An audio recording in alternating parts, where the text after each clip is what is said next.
Vikings releasing their first unofficial depth chart of the official season. Let's go.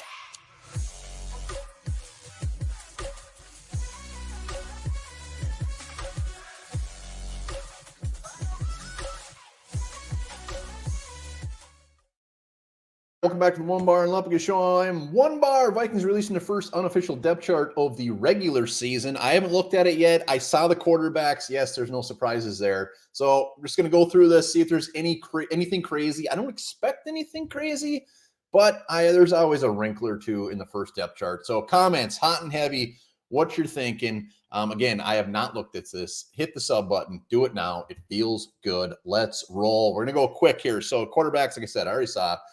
No surprises here. Jaron Hall, maybe some fine day he's at backup. Here we go. Running backs, I don't expect anything crazy. Myles Gaskin, the number 3. Ty Chandler, C.J. Ham. Here we go. Wide receivers. Is Addison going to be slotted in? Is that number 2 or 3? Where does he go? It's got to be 3. Jefferson, Osborne, Addison. There we go. No surprises here. Tight ends. Hawkinson, Oliver, Munt, Muse. Here we go. Tackles. Backups, Quisenberry, the backup left tackle. I can't tell you enough how much that makes me feel good about the fact that the Vikings went out and made a big move. I don't care if he's 33.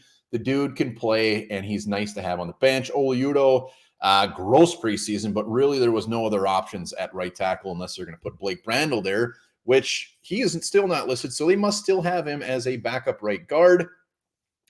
No surprises there. There's Blake Brandel, backup right guard. Wham, bam. Man, that offensive line is thin. That is thin stuff, especially as you can tell at guard. No surprises, though. No huge surprises through the offense. Look at the defensive side of the ball. Defensive line, Bullard. Wow. Jonathan Bullard and Dean Lowry. So Harrison Phillips at the nose.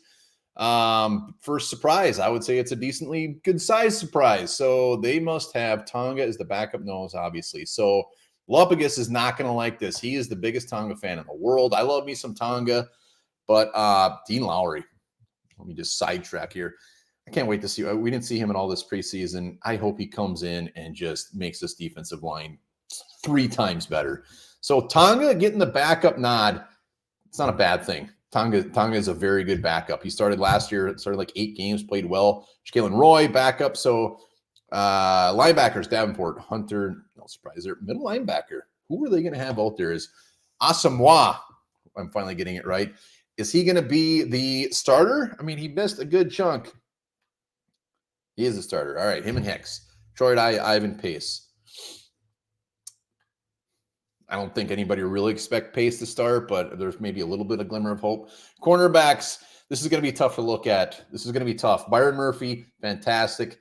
But so we got a Caleb Evans, Byron Murphy, no surprise there. Backups, Booth, Blackman, Najee Thompson, our boy. But let's be real. These cornerbacks, there's 5. And Caleb Evans, as we know, not much action. Blackman, rookie. Booth hasn't played. And Najee Thompson, again, another rookie. Thin. Safeties, Bynum, Smith, Seen, Metellus, Theo Jackson, and Jay Ward. Jay Ward will definitely, and Metellus, you're going to be lumping those in with the cornerbacks as well. I'm sure they'll be playing up there as well in the nickel. And then that's really it. Barring anything crazy here, Greg Joseph, Ryan Wright, Ty Chandler and Brandon Powell as the punt returners. Here it is. Brandon Powell is the punt returner. So I guess the biggest surprises, Tonga, and really that's it. It solidifies who's playing middle linebacker for us, at least to start the game and to start the season. So there you have it. Let me know, comments, hot and heavy, first unofficial Vikings in-season depth chart.